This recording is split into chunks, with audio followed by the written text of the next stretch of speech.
ভারত এমন এক দেশ যার মাটির নিচেই ঘুমিয়ে আছে প্রায় 500 মিলিয়ন টন সোনার আকরিক বা গোল্ড ওরে। অথচ নিরেট বাস্তবটা হলো এই বিপুল পরিমাণ প্রাকৃতিক সম্পদ থাকা সত্ত্বেও প্রতি বছর আমাদের বিদেশ থেকে আমদানি করতে হয় প্রায় 800 টন সোনা।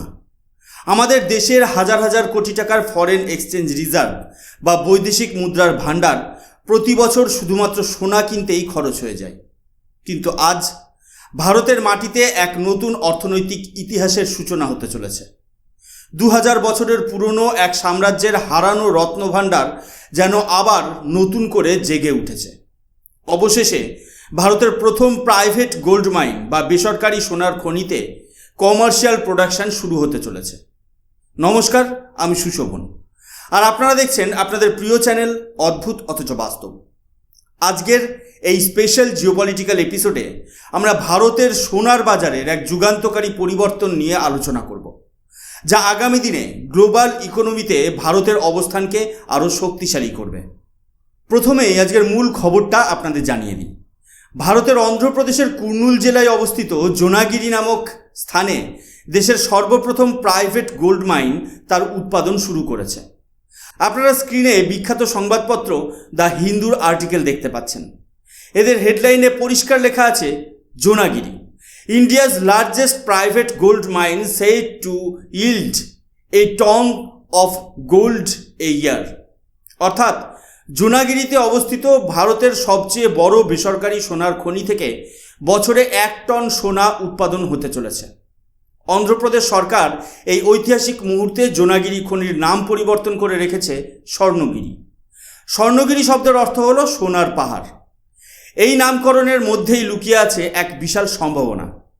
অন্ধ্রপ্রদেশের মুখ্যমন্ত্রী এন চন্দ্রবাবু নাইডু সম্প্রতি এই প্রকল্পের আনুষ্ঠানিক উদ্বোধন করেছেন। দীর্ঘদিনের আমলাতান্ত্রিক জটিলতা কাটিয়ে অবশেষে একটি প্রাইভেট কমার্শিয়াল কোম্পানি এই খনির থেকে সোনা উত্তোলনের দায়িত্ব পেয়েছে। জিওমাইসো সার্ভিসেস ইন্ডিয়া প্রাইভেট লিমিটেড এবং ডেকান গোল্ড মাইন্স লিমিটেডের যৌথ উদ্যোগে এই কাজ শুরু হয়েছে। এটি কোনো সাধারণ খবর নয়, এটি ভারতের ইকোনমিক রেজিলিয়েন্স বা অর্থনৈতিক দৃঢ়তার এক নতুন অধ্যায়। এবার এই খবরের উপর ভিত্তি করে আপনাদের কাছে আমার কিছু প্রশ্ন আছে। প্রথমত, ভারতের মাটিতে যখন 500 মিলিয়ন টন সোনার আকরিক মজুত আছে, তখন কেন এতদিন আমাদের মাত্র 1.5 টন দেশীয় উৎপাদনের উপর নির্ভর করতে হতো? দ্বিতীয়ত, কেন আমরা 48টি আলাদা আলাদা দেশ থেকে সোনা আমদানি করে আমাদের ফরেন এক্সচেঞ্জ রিজার্ভের প্রায় 11% শুধু সোনার পেছনেই উড়িয়ে দিই? আর তৃতীয়ত, এই প্রাইভেট সেক্টরের প্রবেশ কি সত্যিই ভারতের গোল্ড মাইনিং সেক্টরে যুগান্তকারী পরিবর্তন আনতে পারবে, যেমনটা কয়লা বা কোল সেক্টরে আমরা দেখেছি? আজকের এই সম্পূর্ণ অ্যানালিসিসে আমরা এই প্রতিটি প্রশ্নের উত্তর খুঁজব। তাই ভিডিওটি একদম শেষ পর্যন্ত দেখতে থাকুন, কারণ আজকের আলোচনা ভারতের অর্থনীতির এক অজানা দিক আপনাদের সামনে তুলে ধরবে। এই স্বর্ণগিরি গোল্ড মাইনের ইতিহাস কিন্তু আজকের নয়। ঐতিহাসিকবিদদের মতে কুর্নুল জেলার এই অঞ্চলের সাথে সরাসরি যোগসূত্র রয়েছে প্রাচীন মৌর্য সাম্রাজ্যের। সম্রাট অশোকের শাসনকালে আজ থেকে প্রায় 2000 বছর আগে এই অঞ্চলে সোনা উত্তোলনের কাজ হতো। খনির আশেপাশে পাওয়া প্রাচীন শিলালিপি বা অ্যানশিয়েন্ট ইনস্ক্রিপশন প্রমাণ করে যে ভারতের বুকে বড় বড় সাম্রাজ্যগুলো এই সময় থেকেই এই সম্পদের ব্যবহার জানত। কিন্তু দুঃখের বিষয় হলো, ব্রিটিশ শাসন শুধুমাত্র ভারতের অর্থনীতিকেই ধ্বংস করেনি, তারা আমাদের চিন্তা করার ক্ষমতা, আমাদের নিজস্ব সম্পদকে চেনার মানসিকতাকেও পঙ্গু করে দিয়েছিল। আমরা আমাদের সেই প্রাচীন লেগেসি বা ঐতিহ্যকে ভুলে গিয়েছিলাম। আধুনিক ভারত দীর্ঘদিন ধরে এই সম্পদগুলোকে অবহেলা করেছে। আমাদের ইন্ডাস্ট্রিয়াল ডিমান্ড, ইনভেস্টমেন্ট এবং সোশ্যাল ডিমান্ডের জন্য সোনার বিপুল চাহিদা থাকা সত্ত্বেও আমরা নিজেদের খনিগুলোর দিকে নজর দিইনি।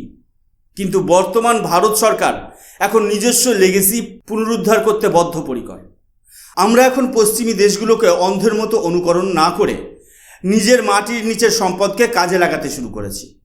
আমাদের বুঝতে হবে যে সোনা ভারতের জন্য একটি বড় ইকোনমিক ডিলেমা বা অর্থনৈতিক সংকট তৈরি করে। একটু হিসেব করে দেখলে বুঝতে পারবেন, 1 টন মানে 1000 কেজি, আর ভারত প্রতি বছর 800 টন সোনা আমদানি করে। এই বিপুল পরিমাণ সোনা আমদানির কারণে গ্লোবাল মার্কেটে ভারতের উপর একটা বড় চাপ তৈরি হয়। এই মুহূর্তে আপনারা স্ক্রিনে টাইমস অফ ইন্ডিয়ার একটি রিপোর্ট দেখতে পাচ্ছেন। এর হেডলাইনে লেখা আছে Andhra's golden ambition, ₹405 crore gold mining project launched in Kurnool. এই রিপোর্ট অনুযায়ী এই বেসরকারি প্রজেক্টে 405 কোটি টাকা বিনিয়োগ করা হয়েছে।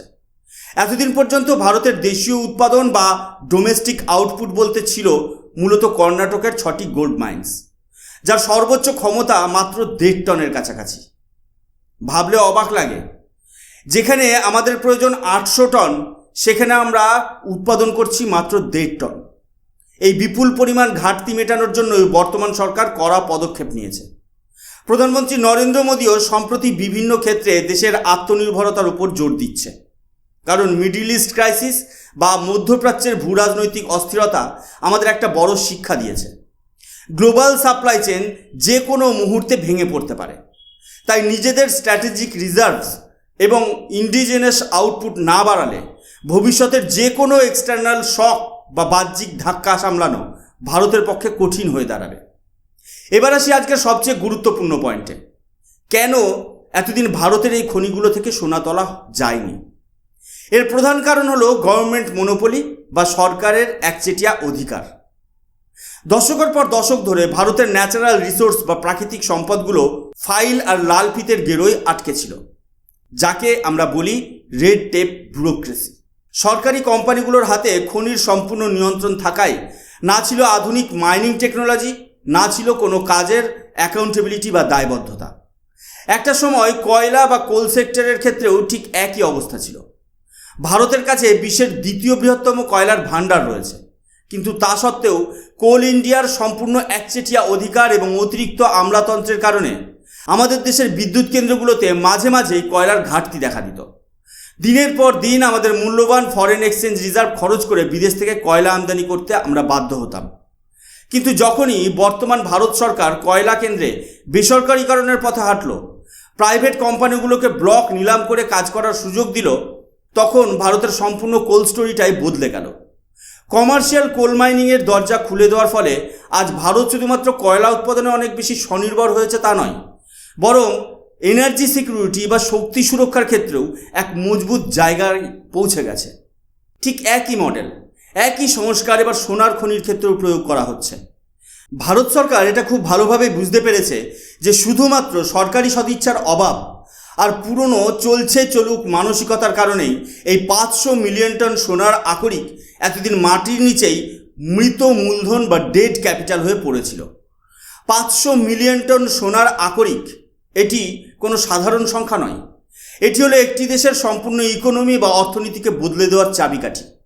তাই প্রাইভেট সেক্টর বা বেসরকারি খাতকে এই গোল্ড মাইনিংয়ে যুক্ত করা ভারত সরকারের এক যুগান্তকারী পদক্ষেপ বা মাস্টার স্ট্রোক।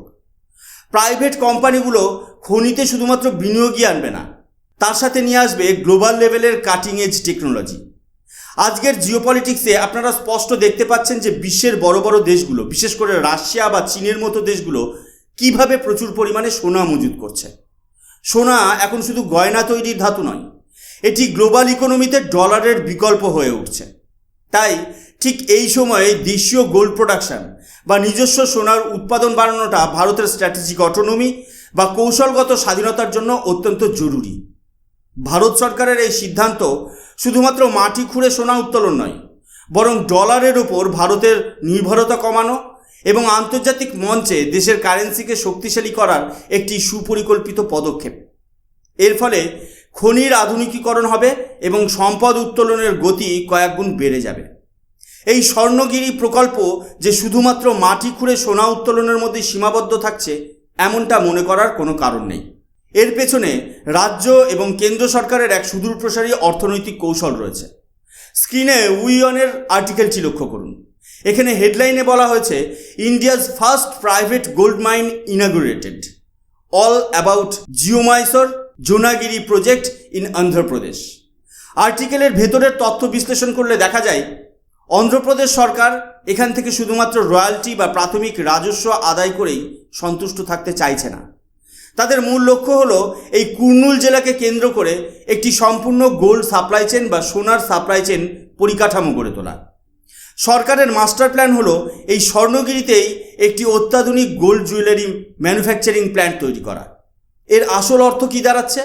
এর অর্থ হলো খনি থেকে র গোল্ড বা কাঁচা সোনা উঠবে, আর সেই সোনা রিফাইন করার জন্য অন্য কোনো রাজ্যে না পাঠিয়ে সরাসরি সেই কুর্নুল জেলাতেই গয়না এবং অন্যান্য মূল্যবান সামগ্রী তৈরির কাজে ব্যবহার করা হবে। সাধারণত ভারতের খনিজ শিল্পের ক্ষেত্রে দেখা যায় এক রাজ্য থেকে র মেটেরিয়াল তোলা হয় এবং হাজার হাজার কিলোমিটার দূরে অন্য রাজ্যে গিয়ে তার প্রসেসিং হয়। কিন্তু এই এন্ড টু এন্ড ইকোসিস্টেম তৈরি হওয়ার ফলে কস্ট অফ ট্রান্সপোর্টেশন বা পরিবহন খরচ একেবারেই কমে যাবে।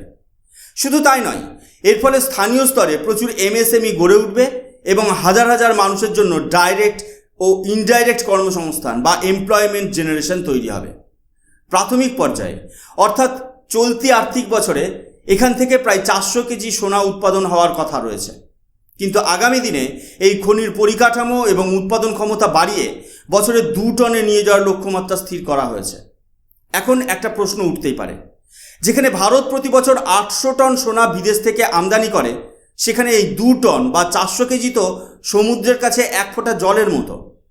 শুনতে খুব সামান্য মনে হলেও ম্যাক্রো ইকোনমিক্স বা বৃহত্তর অর্থনীতির ভাষায় এটি একটি বিরাট বড় পদক্ষেপ বা ব্রেক থ্রু। কারণ গত কয়েক বছর ধরে আমাদের উৎপাদন যেখানে কার্যত থমকে ছিল, সেখানে শূন্য থেকে শুরু করে এই পর্যায়ে পৌঁছানো আমাদের অর্থনীতিতে এক নতুন গতির সঞ্চার করবে। সবচেয়ে বড় কথা, জোনাগিরির এই সাফল্য দেশের অন্যান্য রাজ্যে পড়ে থাকা খনিগুলোতেও প্রাইভেট সেক্টরকে বিনিয়োগ করতে উৎসাহিত করবে। এটি একটি চেন রিয়াকশন তৈরি করবে। একটু একটু করে দেশীয় উৎপাদন বা ডোমেস্টিক আউটপুট বাড়লে তবেই আমরা ধাপে ধাপে সেই 800 টন আমদানির পাহাড় প্রমাণ বোঝাকে কমাতে পারব এবং ফরেন এক্সচেঞ্জ রিজার্ভের উপর থেকে চাপ সরাতে পারব। তাই সামগ্রিক বিচারে আগামী দিনের ইকোনমিক চ্যালেঞ্জ মোকাবেলার জন্য এটি ভারতের জন্য একটি অত্যন্ত পজিটিভ ডেভেলপমেন্ট। সবশেষে এটাই বলবো যে ভারতের সম্পদের কোনোদিনই অভাব ছিল না। আমাদের অভাব ছিল সেই সম্পদকে কাজে লাগানোর ইচ্ছা শক্তির।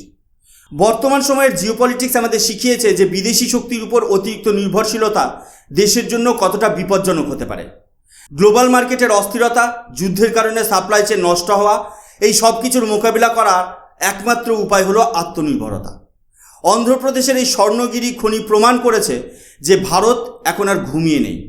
আমরা আমাদের কোল গ্যাসিফিকেশন, স্ট্র্যাটেজিক অয়েল রিজার্ভ এবং গোল্ড প্রোডাকশন প্রতিটি ক্ষেত্রে দ্রুত গতিতে সংস্কারের পথে হাঁটছি। ভবিষ্যতে যদি বিশ্বে কোনো অর্থনৈতিক সংকট বা অস্থিতিশীলতা আসে, তাহলে ভারতের অর্থনীতি যেন মাথা উঁচু করে দাঁড়িয়ে থাকতে পারে, তারই প্রস্তুতি চলছে আজকের এই বিশ্লেষণ আপনাদের কেমন লাগলো তা অবশ্যই নিচে কমেন্ট করে জানাবেন। ভারতের এই নতুন পদক্ষেপ নিয়ে আপনাদের মতামত কী সেটাও শেয়ার করবেন। ভিডিওটি ইনফরমেটিভ মনে হলে লাইক করুন এবং প্রচুর পরিমাণে শেয়ার করে সকল ভারতীয়কে এই গর্বের খবরটি জানিয়ে দিন। অদ্ভুত অথচ বাস্তব চ্যানেলে নতুন হয়ে থাকলে চ্যানেলটিকে সাবস্ক্রাইব করে বেল আইকন প্রেস করতে ভুলবেন না, যাতে গ্লোবাল জিওপলিটিক্স এবং ভারতের অর্থনীতির এমন গভীর বিশ্লেষণ কোনোভাবেই আপনারা মিস না করেন। আমি সুশোভন, দেখা হবে পরবর্তী কোনো নতুন একটি এপিসোডে। ততক্ষণ পর্যন্ত ভালো থাকবেন, সুস্থ থাকবেন। জয় হিন্দ, বন্দে মাতরম, ভারত মাতা কি জয়।